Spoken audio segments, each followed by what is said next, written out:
When you need mealtime inspiration, it's worth shopping Baker's, where you'll find over 30,000 mouth-watering choices that excite your inner foodie. And no matter what tasty choice you make, you'll enjoy our everyday low prices, plus extra ways to save, like digital coupons worth over $600 each week. You can also save up to $1 off per gallon at the pump with fuel points. More savings and more inspiring flavors make shopping Baker's worth it every time. Baker's, fresh for everyone. Fuel restrictions apply. We're randomly selecting listener reviews to read on the show, and if we choose yours, you'll get free Single Tracks merch in the mail. This week, we're sharing a recent review from Lambrew. Lambrew writes, "This is a one-stop shopping podcast. Great info that spans the spectrum, past, present, and future of mountain biking. The hosts are knowledgeable and engage with and draw out equally knowledgeable guests. More importantly, there is no bro science or similar attitude. This podcast puts me in a good frame of mind while providing strong content. Awesome cast, guys. Thank you." Well, Lambrew, ain't nobody got time for that bro science. So, to thank you, please send us an email at info@singletracks.com and we'll get your shipping information. Be sure to add your review to the Single Tracks podcast wherever you listen to our show. Thanks and happy trails. The next time you're shopping for mountain bike gear, check out singletracks.com/deals. Each week, we share our favorite product picks and exclusive coupon codes from our partners. You can also use the page to search for whatever you're buying, from complete mountain bikes to brake sets and tire sealant. That's singletracks.com/deals. And to get our weekly picks delivered to your inbox, be sure to sign up for our newsletter. Links to the newsletter and deals page are in the show notes. Hey everybody, welcome to the Single Tracks podcast. My name is Jeff, and today I have three guests, Alex Gardner, Nick Gibson, and Tommy Magrath.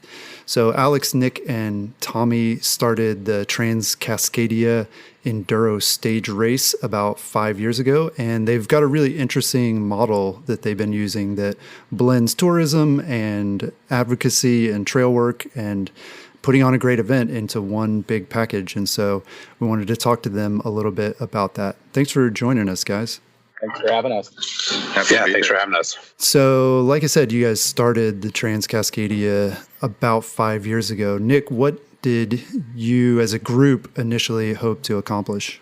You know, I from my perspective, I don't think we necessarily, I didn't have the scope of what it's kind of turned into today.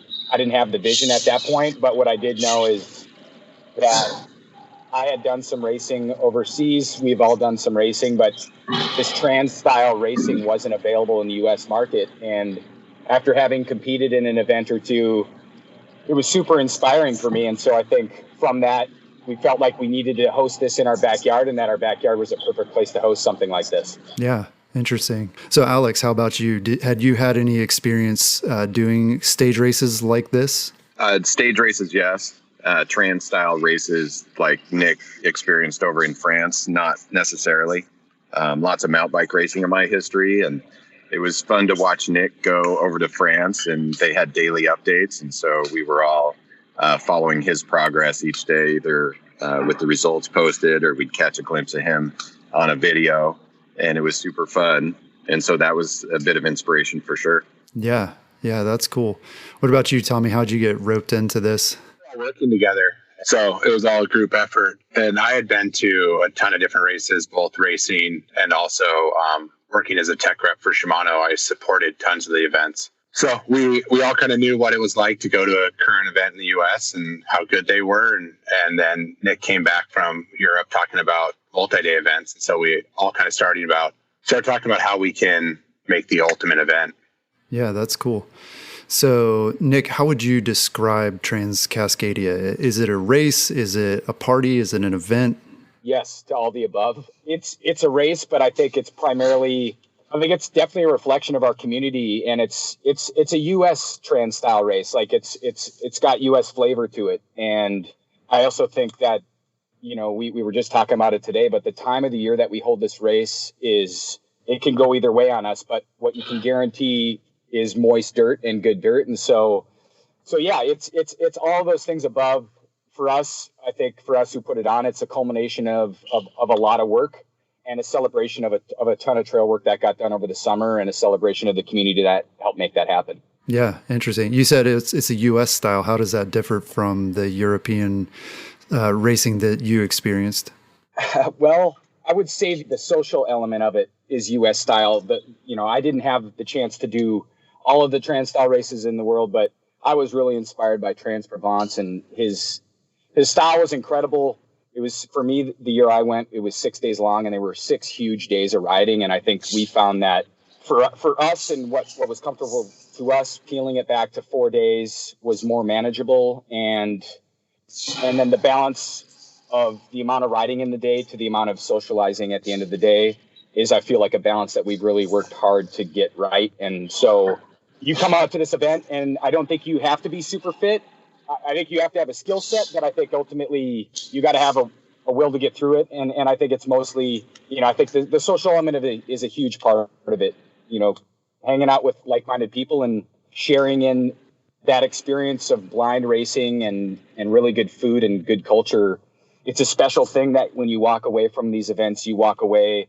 For me, still to this day, I keep in touch with people at the Trans Provence here that I went to, and it's a sharing experience. It's a bonding moment. It's why we all do this, but it's really cool to pool 100+ people together, because it just becomes bigger and more people to relate with and create experiences with. And that's what it's about for I think for all of us is the experience of hanging out with people, showing them your backyard and putting them through 5 days of what we've envisioned as some of the best days, the best riding in the world. Yeah.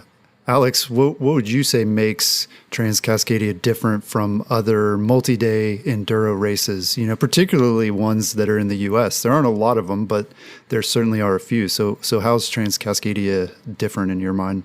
Number one, it would be the Cascade Mountain Range, where we work and play, and made a conscious effort to showcase this region to the world. And then the way that we put together the race, like Nick mentioned, the best 5 days you can find on a bike, and the scouting and all the work that goes into finding the best pieces in any region that we travel. And the Cascade Range is a giant range. And so we've evolved over the 5 years to cover maybe 60% of that from near the California border, and we're heading up towards Canada now. And so the fact that it spans such a large region, and we're obsessed with finding new tracks. And so I think that the blind format is one that's been appreciated over the years and really adds to the experience. I mean, you only see a trail for the first time once, and to do it in competition adds another level that's unique and you can't get otherwise. Yeah, that's cool. Well, Tommy, as Alex said, obviously one of the things that makes Trans Cascadia unique is the place where it takes place, and the mountains and the trails. Describe the trails for us. What's it like riding some of these race stages? Well, being blind is always a big part of it, right? So you're in a race, but you realize you have to keep it around 90% or below, just because you don't always know what's coming up. But what you do know is that we've explored every single trail within hundreds of miles of where we're racing, and that we've picked the best, most challenging, funnest trail that you're going to get for that day. And so the trails are loamy, like Nick was saying, with the time of year that we picked. The dirt is incredible, and the region is incredible. So the traction, the dirt, and the topo lines that we choose to chase are always primo. And so you're going to get something that's steep and fun, and you're going to get something that's got incredible traction with some technical features in it.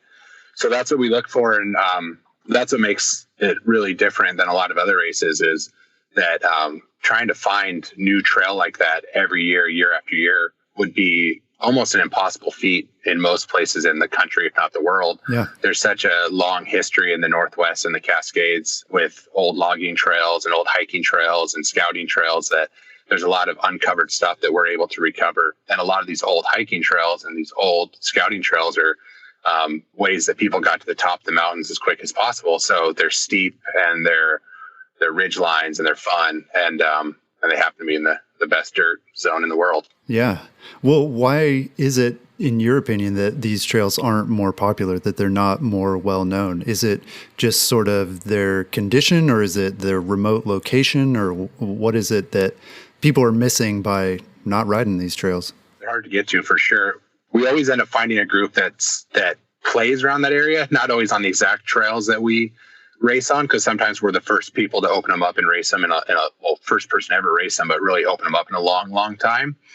But there's a lot happening right now with flow trails and front country and a lot of city or local organizations putting a lot of effort into trails near town, because that's going to get the most use.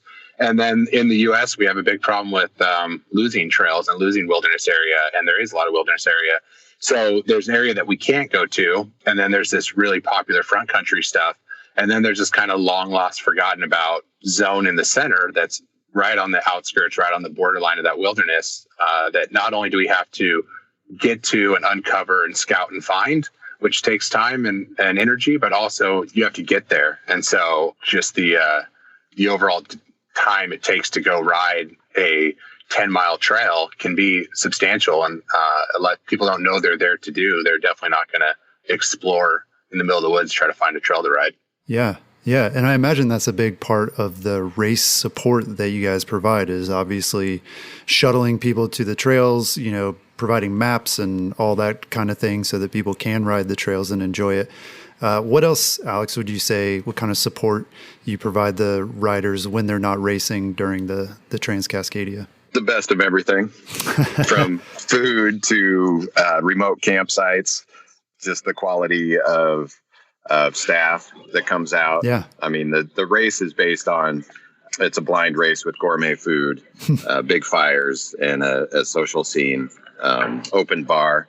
We've implemented a cocktail bar that's hosted by our good friend Wick, and that's free of charge for all the days that you're there. And we've got multiple beer sponsors, so we're always trying to curate the best pieces of the region to share with the people to go along with the best route on these backcountry trails.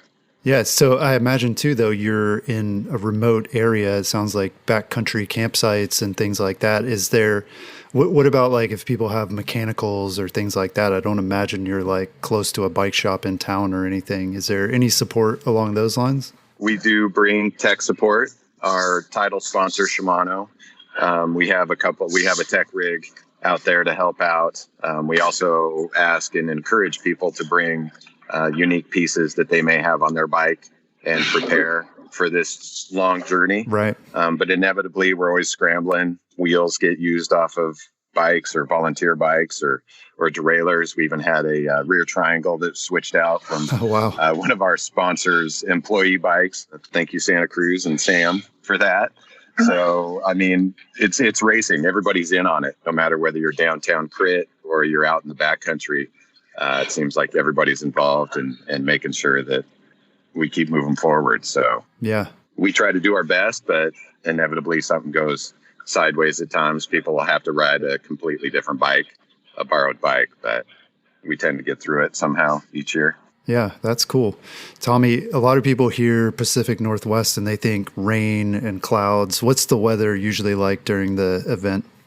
Oh, we've had it all. That year one up at Lake Timpanogos outside of Oak Ridge, day one, people were paddleboarding and swimming and having a great time.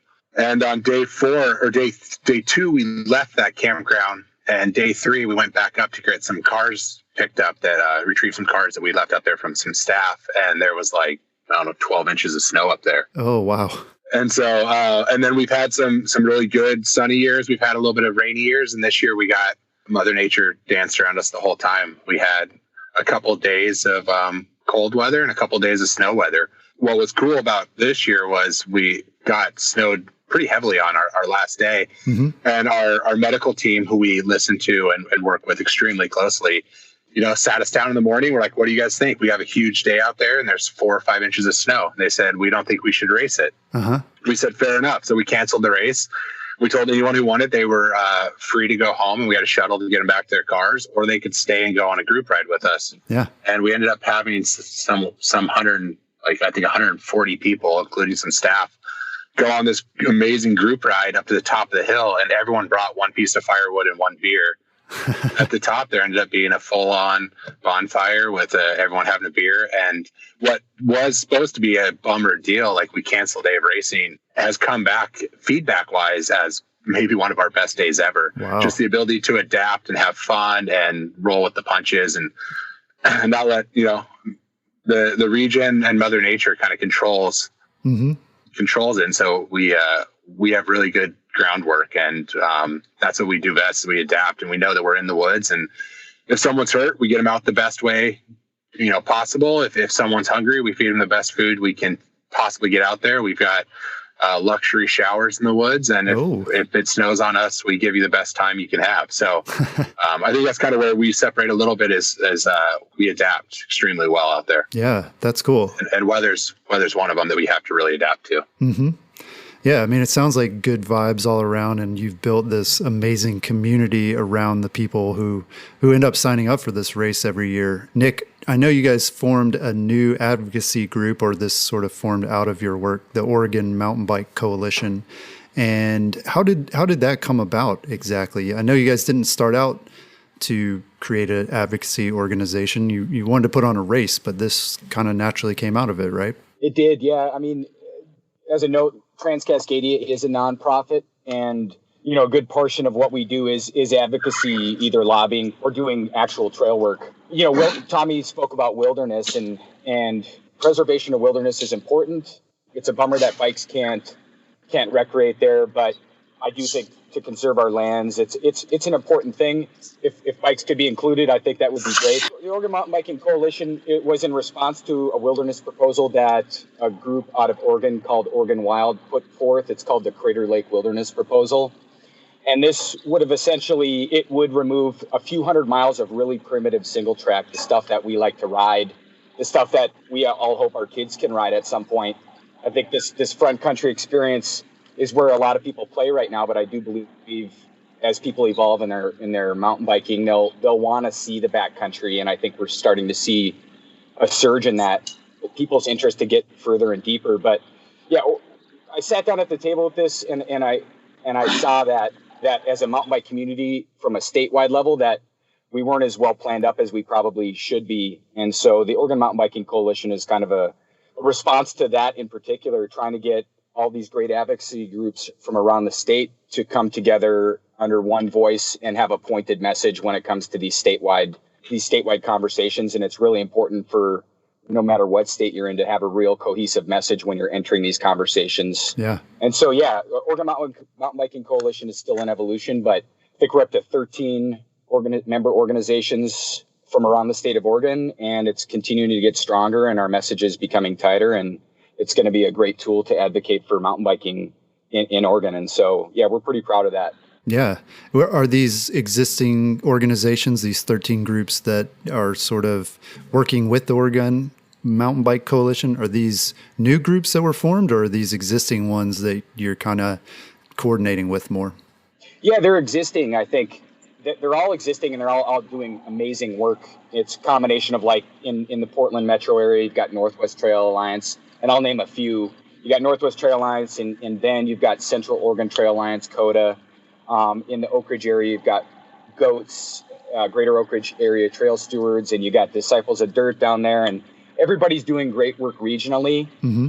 Just a slight modification of pooling us together into conversations, which is ultimately what OMBC does. Yeah, I think gives us an opportunity to come together annually or semi-annually, have a conversation, make sure that we're all on the same page, and ultimately, all these regional groups are doing good work, and I think you take it to one extreme where you've got IMBA on one side, who's a national level organization trying to drive a national message, and as we all know, it gets really tough when you've got a national level organization coming into a regional area and trying to dictate that message. I think it's really best left to the local area trail stewards. They know it the best. Yeah, they're doing the work constantly, and so OMBC is a combination of these 13 member organizations. It's really them. OMBC is just a combination of all these user groups or these trail stewards getting together, and it just gives us a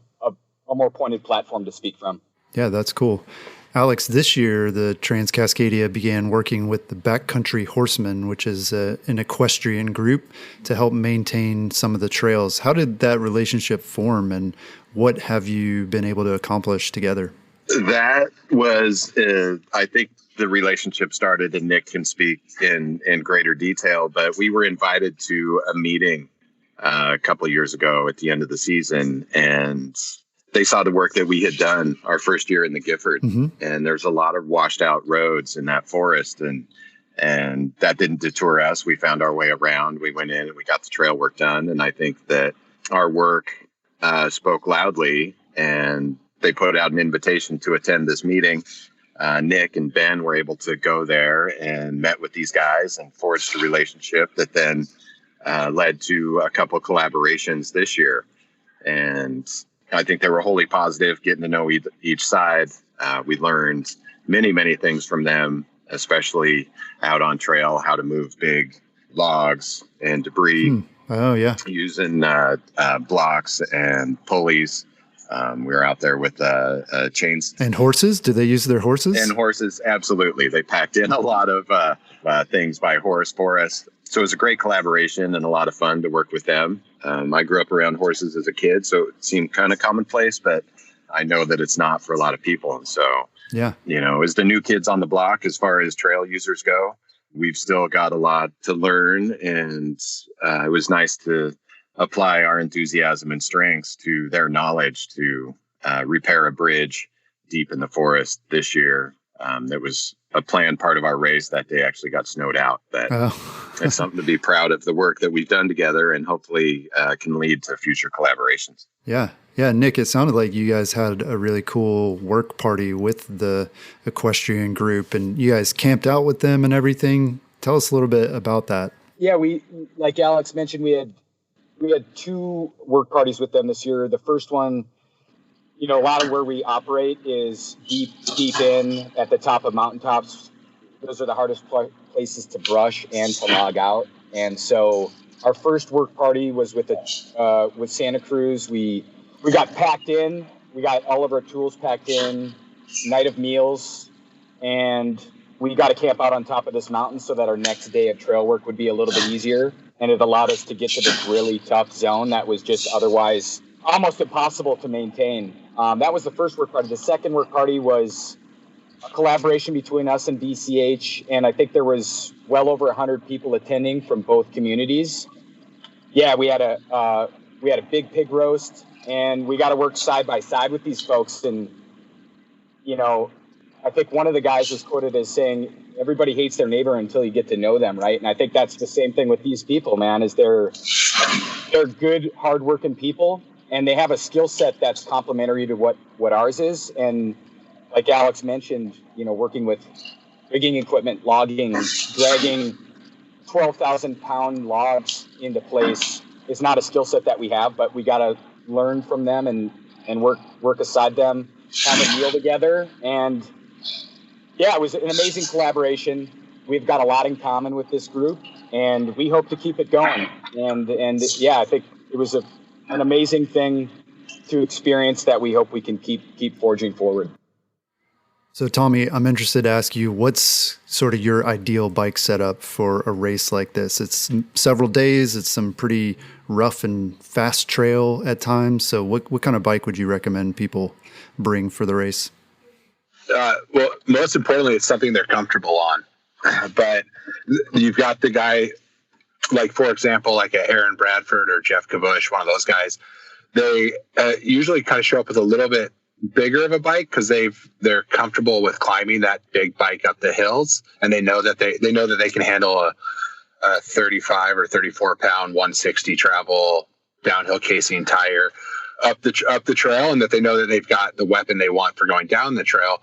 But you also run into the people that know that they're doing 4,000 feet a day for four plus days, that they might want something a little bit more forgiving on the climbs and some of the hike-a-bike stuff. Yeah. So it's understanding that, but then realizing that, you are in the backcountry, you are racing, so durability is pretty important.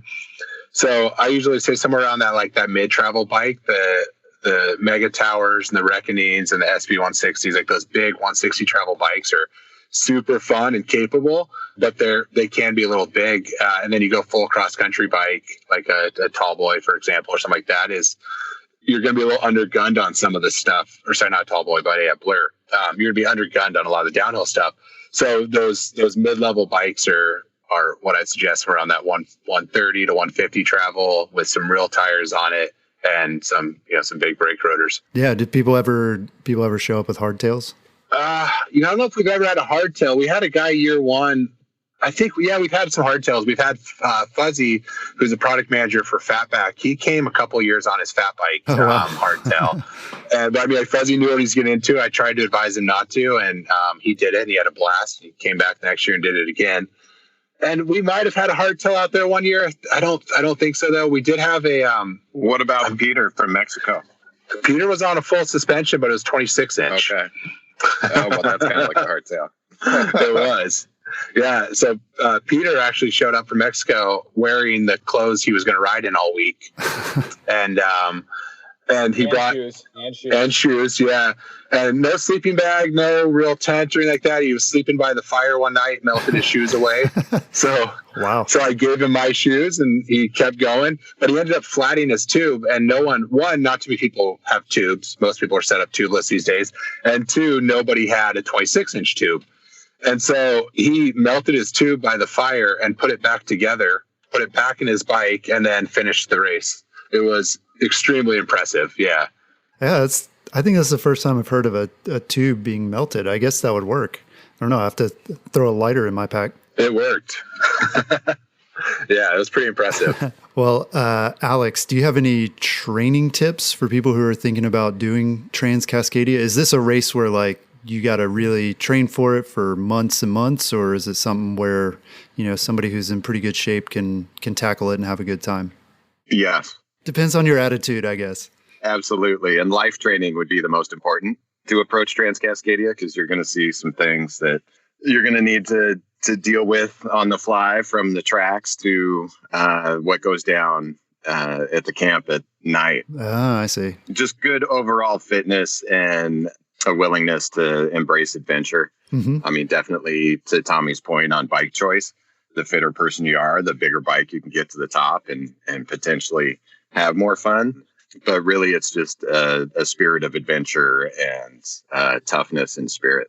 Yeah. I mean, would this be good for people who have maybe never done an enduro race? Would this be approachable for them? Or would you want to have at least done it a few times to understand what it's all about?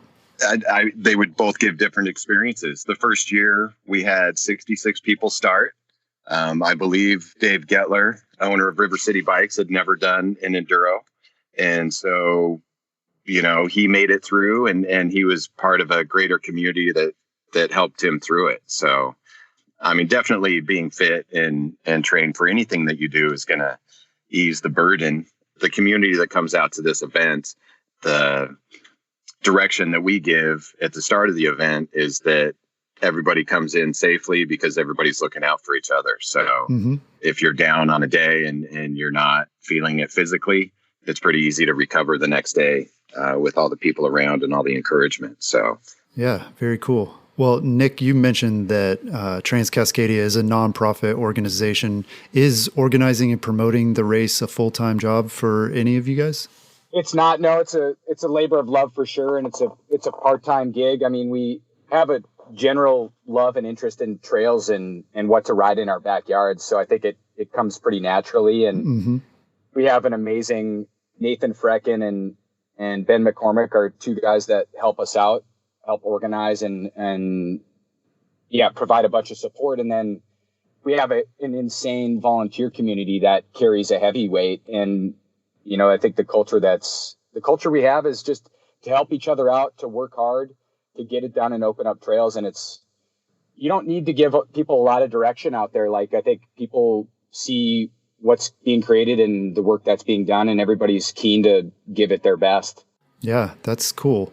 Alex, I imagine that it takes a lot of volunteers though to pull something like this off. How do you guys get volunteers, and how many people does it generally take?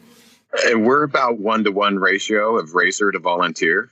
So this year, I believe we had close to 90 volunteers beyond our staff of about 10. And that question perplexes me, especially when we're out there in the heat of the race.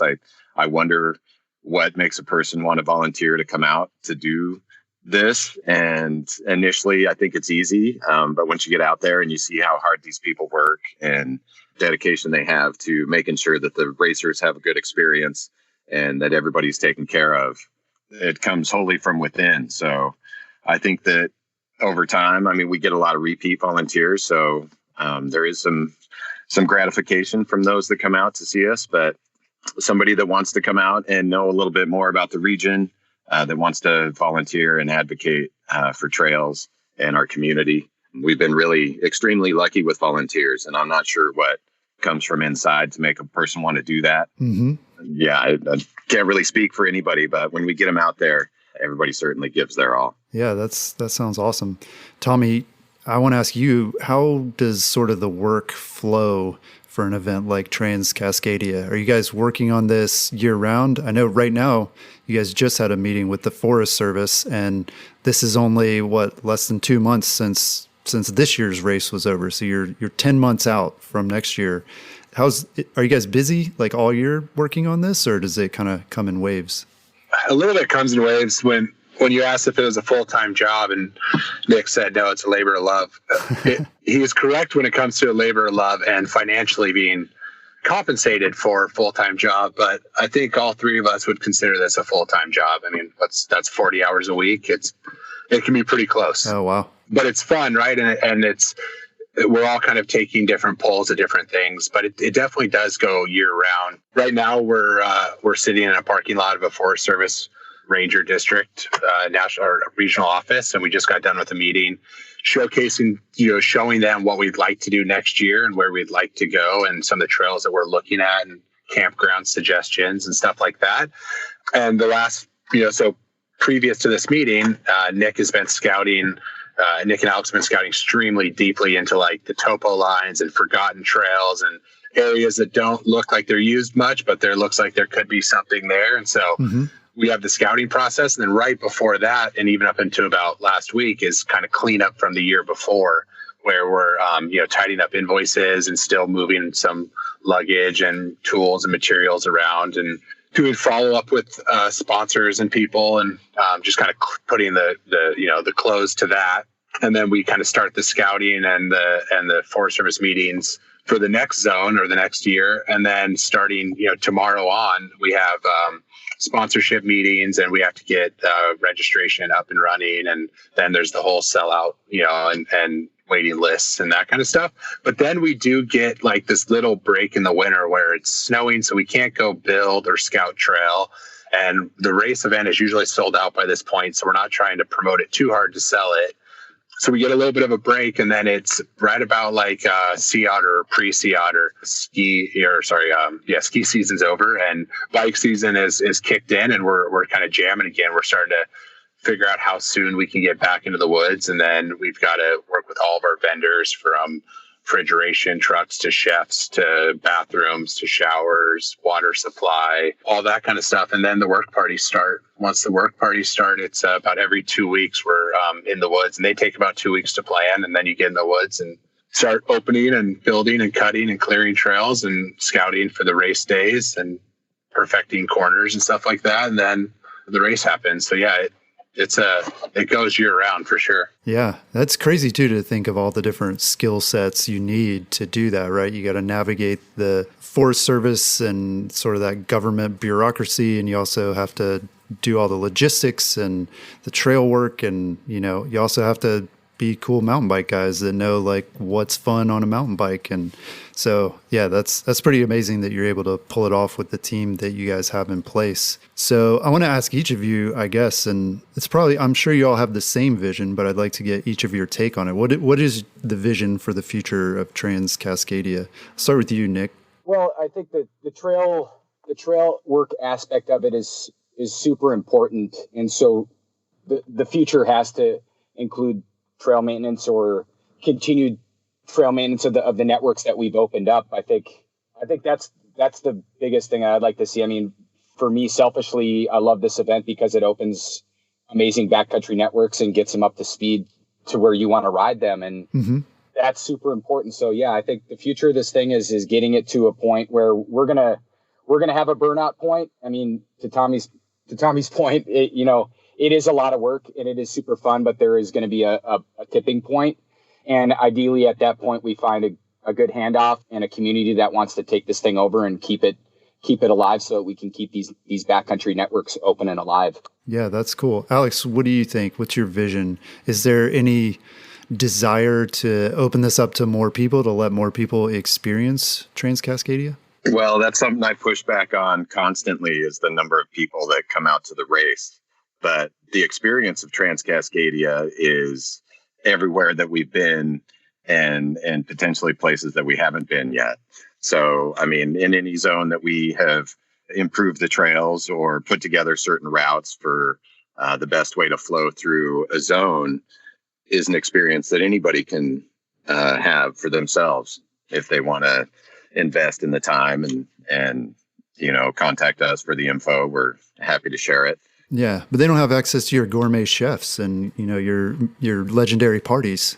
Well, no, they don't, and that's a one-time a year deal, at least for the race. But the work parties are like little mini Trans Cascadias, and as far as the vision that I see for the race and the entity, much like Nick mentioned, advocacy is our future. And it's something that got us all into this in the first place. The race is a celebration of the trail work that we've done, and that's evolved over time as well. So it's hard to say. The race is a wonderful, fun event. I'm not sure it's sustainable to outdo a party every year. Yeah. We're having a pretty good time, and last year was our best ever. So I think as we evolve and mature, that will change. But ultimately, the vision is to advocate for trails in the region that we work and play. Yeah. What would you add to that, Tommy? Nick and Alex really kind of covered a lot of what I'd say. One of the things that I really want to be complete before I put my stamp on it, or I'm happy to hand it off or drastically change what we do on a day-to-day with Trans Cascadia, is that people understand that it is, like Alex said, a celebration of the year-long work. It's not us putting up a registration fee. You give us $2,200, you show up to the race, and we give you $2,200 worth of bike racing. Although people that come are spent, do that. In reality, that $2,200 or whatever the entry fee is for the year, that's funding a year-long advocacy support. That's funding meeting after meeting with Forest Service, trying to show them that us bikers are good people, and that our advocacy is there for everybody, with Backcountry Horsemen, with hikers, with moto. We want to leave a legacy and a stamp behind us of like these amazing open trails. And that, Alex said it earlier today when we were talking, like, we've made trail look kind of fun for a lot of people, and that it can be a cool weekend to go build trails with your buddies and might as well have a party out of it. And so if we continue that kind of legacy of like trail work, and that this race is a celebration at the end, then I'm going to be super happy. I had a couple people this year. I heard the comment that the race was $2,200. It's a lot to do the race. And I was like, well, the race itself is not $2,200. It's funding a year of advocacy. And I want it when I know that people understand that, that's when I'm happy. I want other groups around the country to be able to charge a lot of money for an event, because that money is used year round supporting the trail systems. And the race is just simply a celebration of that. Yeah. So that's where the legacy for me kind of goes. Yeah, that's a really cool way to think about it. It sounds like the race is awesome, and it's not for everybody though, right? I mean, the work that comes out of it is what's for everybody. And I think it was Alex who said, anybody can go and ride these trails that are made better because of the race. And so, yeah, if you don't have $2,200, then just enjoy the fruits of all the labor that's been put into this, thanks to, the people who are able to do that. So that's really cool. And I feel like there's a way to, if you're a busy family man, you're a busy job, you got a big family, and you can't go build trails and go to the race, then find your way to support the efforts, of Trans Cascadia or the likes of us, someone like us. If you've got, no money, but you really want to be a part of it, then come out and do some work parties with us. We'll feed you and fund you. And if we really needed to, we can find some sponsorship programs, tuition kind of stuff where if you come work for us, it's scholarship. Exactly. Thanks. Yeah. You come do some work parties with us, put your time in, carry around a chainsaw. Like we'll help you out. Like we'll put our money where our mouth is for sure. Yeah, that's cool. So Nick, do you think this model could work in other places? I mean, it sounds like there's a kind of a unique situation there with the trails and sort of the need for opening trails back up and maintaining them.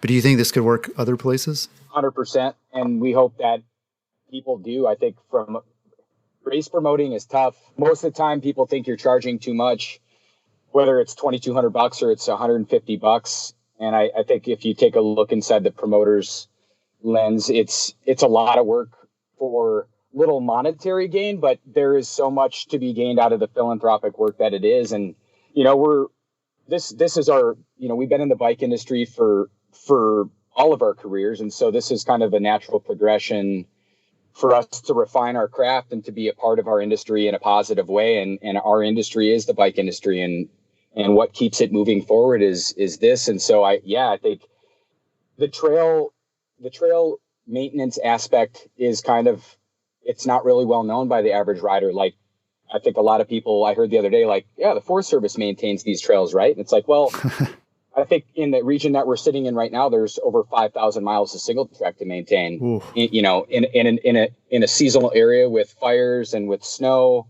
your window to get out and do work is really small, and the budgets are tight, and they need volunteer labor, and we can always use more. But to Tommy's point, I think it's more educating people to be like, look, yeah, come out to a work party with us. Like, it's catered, you've got like-minded people there. You develop great relationships. You come out with some hard work and an effort. You see what happens to get these trails open. You feel really good about it. But there's a lot of people that work and have families and that can't do it. And so whether you're donating $1 or $5, like, those things really make a difference to not only our advocacy organization, but to whatever your local chapter or your local group is. Like, we definitely promote people to get out there and rate, racers and promotion is a good way to, I think, educate riders that, hey, it's important to give back. And hopefully these promoters can build the value in their race fee. And also, to Tommy's point, educate, like, this $2,200 fee that we charge is to help us stay in the woods. Like, you can't just host a race. You have to do the trail work. You have to do the goodwill. You have to reach out to your community, and you have to do the work. And yeah, we definitely hope promoters are watching this. I think a new trans event just popped up, like maybe in Montana or Idaho. And I apologize to those guys for not knowing it off the top of my head, but they're kind of adopting that model as well. And I think it's a great model to look at for sure. Yeah, it seems like it is. And there's a lot of opportunity for other people to take this idea and run with it in their area. So yeah, really awesome. Really glad that you guys were able to share that with us and tell us more about it. Alex, what are the dates for the 2020 race? Have you guys settled on that yet? We are within a 2-week window. Okay. Typically, we're that last week in September. Things in our personal lives and weather, we're looking to adjust maybe a little bit earlier, but we're still in that magic zone of late summer touching winter. Okay. Which is necessary for the trails that we want to be in. Yeah, cool. And when is registration going to open? It sounds like you guys often sell out, so people will definitely want to register early, I'm guessing. Typically, we've held it in February, so be on the lookout there. We'll put it out through the media channels and make sure that people know. We always let our alumni, we give them a week head start on registration, and then open up to the public typically middle February. Okay, cool. Well, thank all of you guys for joining me, taking the time to tell us about the race. It's been really fun. Awesome. Well, thank you, Jeff. It's been a pleasure. You. Well, you can learn more about Trans Cascadia, the race, at trans-cascadia.com, and be sure to check early next year for registration information. So I've got this week. We'll talk to you again next week.